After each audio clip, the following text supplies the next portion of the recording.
guys, we're going to talk about the sum and difference identities for trig functions. You have a sheet on Google Classroom that has these identities on them.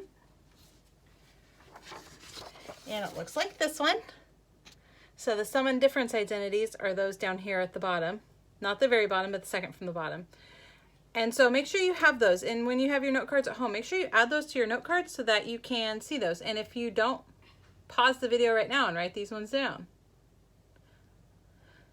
Okay, the idea behind the sum and difference identity is we are going to use our angles that are on our unit circle.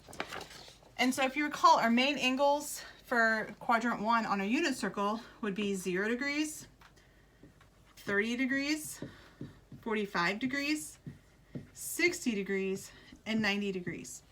So using these numbers here, what I got to figure out is, can I get 15 in some way, shape, or form? Well, there's a couple different ways to do it, but the main way I can see is using the 45 and the 30. Because I know if I do 45 minus 30, I'll get that 15. So this would be the same idea as if I did sine of 45 degrees minus 30 degrees. So if I have sine of 45 minus 30, notice the minus, that means it's a difference. So using the difference identity, once again, it's one of these. So using the difference identity with signs, I can actually set this up and get exact values for this. So for the sign, the difference identity,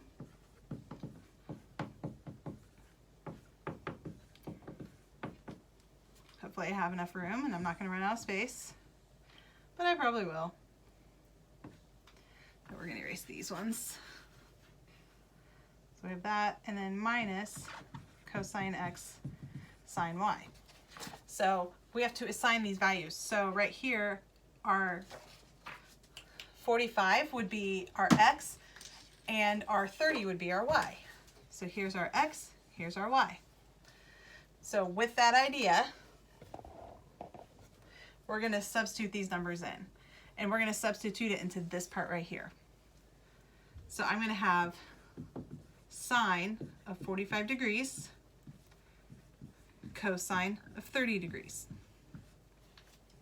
minus cosine of 45 degrees and then sine of 30 degrees.